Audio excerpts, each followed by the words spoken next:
Silent Assassin. Those are the two words that come to mind when playing the Hitman games. This week I'm taking a look at the fourth installment in the series, Blood Money. If you're unfamiliar with Hitman, allow me to briefly fill you in. They're those kinds of games where running and gunning isn't the best option. You're given targets to murder, but there's always an infinite number of possibilities to achieve their demise. There's an assortment of stealth and action that you'll encounter playing as Agent 47, a clone super assassin with a barcode on the back of his head. You'll experience this from a third and now first-person perspective. For the most part, you'll assume that there is no story, save for some small tidbits near the conclusion. You're usually given a few targets to dispose of. Sometimes gathering intelligence is also necessary. You'll get some information while perusing the briefing screen. Before you enter a mission, you can choose a couple of weapons to take with you. The agency has given 47 some kick-ass custom weapons. More on that later.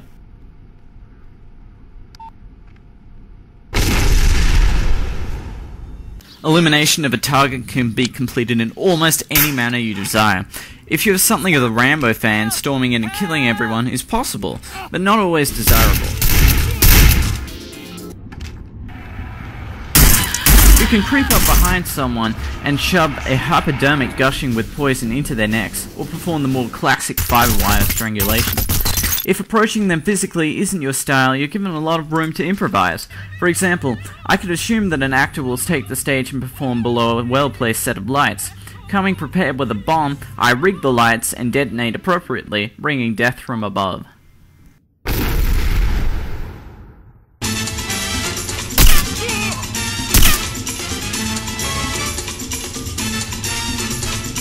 There are so many possibilities to pull off hits. You're even able to buy intelligence to help you. If you're the scheming type, you could use the game's extremely useful radar displaying the location of people, including your targets, and then observe their patterns, moving at the right intervals to do what needs doing. Something that I couldn't bypass in this review is just the art direction in each level in Blood Money.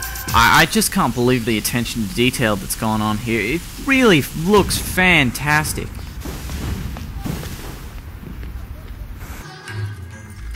I just find it too hard to describe what this looks like. Man, this is awesome.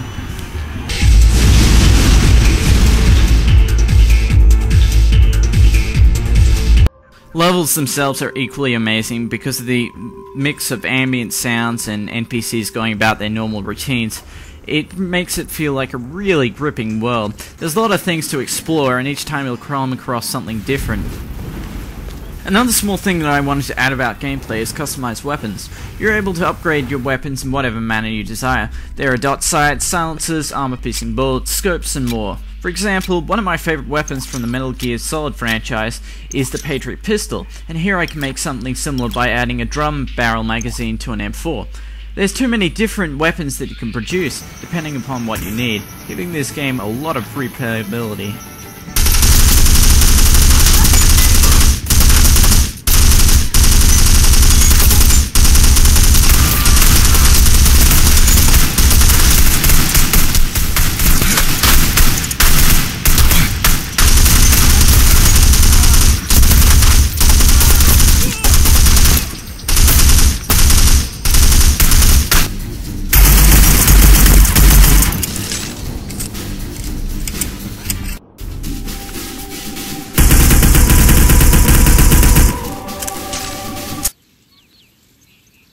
There are a lot of levels of difficulty in Blood Money, but I usually find myself asking, what's the point? Players will generally go for the Silent Assassin ranking, rankings being awarded upon completing missions, and the Silent Assassin ranking gives the maximum reward for doing so. Choosing the different difficulty won't really affect players going for this. They really don't seem that much more intelligent under different difficulty levels. You can even come out of a room after killing someone and taking their clothes, and they won't suspect you. NPCs are probably what affects this game a lot. Their animations outside of normal routines are just terrible. Civilians are actually better at handling a piece than every guard because of this.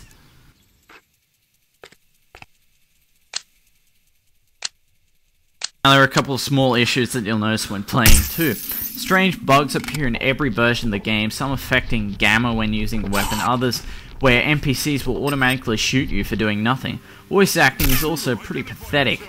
I actually thought that it was all done by two guys. Usually they just change the pitch to give a little variety, but in one instance this actually happened during a mission where one NPC's voice just changed for no reason.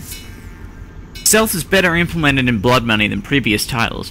When I refer to stealth in Hitman, I'm talking about the tension meter. As people start to suspect 47 is a threat, they get suspicious and eventually attack.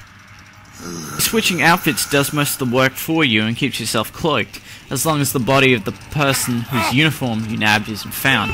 This aspect of infiltration is terrific and adds another level to completing objectives. Hey, stud. Let's have a little fun down at the grotto. Not in the mood, bitch. Only one issue remains to be discussed. Sexism is a point that breaks through when I play certain levels. Don't get me wrong, there is a fair share of stereotypes in the mixture, but sometimes this might border on offensive. This'll give you the extra oomph you'll need to make the most of your time at the grotto, if you know what I mean. Every woman in the game has Pamela Anderson's breast size, and they're placed in outfits which are seriously revealing. There's also a couple of moments where you see girls getting beaten or performing exotic dances. I'm not sure how to categorize it, but it just seems too far. Let's take a gander at some pros and cons. There's a boatload of freedom in Blood Money to assassinate in style. 47 shows off some really cool moves. I just wish he had some more melee attacks. There's spectacular level design. Every level is extremely unique and enjoyable. There's even a tutorial, and they're backed by some amazing visuals. Custom weapons are awesome too. You're even able to acquire some special items such as kitchen knives and hammers, each with their own unique instant kill animation. Outfit changing is amusing too. It's always nice to murder in a chef's uniform. I was disappointed with the AI because they were usually acting rather strangely. They can handle most situations fairly well, but sometimes they suffer from a few script errors. This makes the game very laggy in combat too. It's probably worth mentioning they shouldn't have attempted a story at all. The cinematics between missions are useless and can be seen as just filling in time. Bugs and voice acting flaws are apparent, and the patches haven't been much help.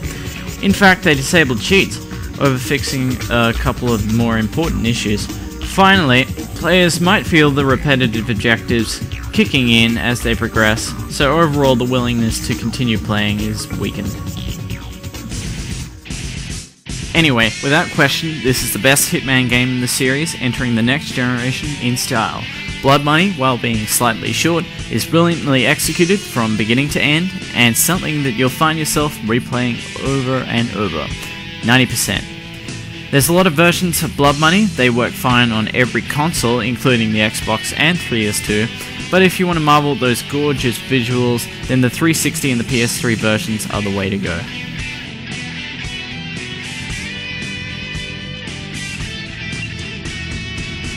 Merci beaucoup for watching this week. Tune in next time where I have a look at an adventure game called Broken Sword.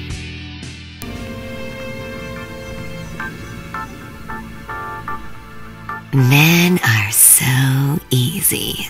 Shame to waste such a nice hunk of meat. What a girl's gotta do. What a girl's gotta do. Come and get one in the yarbles! If you have any yarbles, you eunuch jelly thou!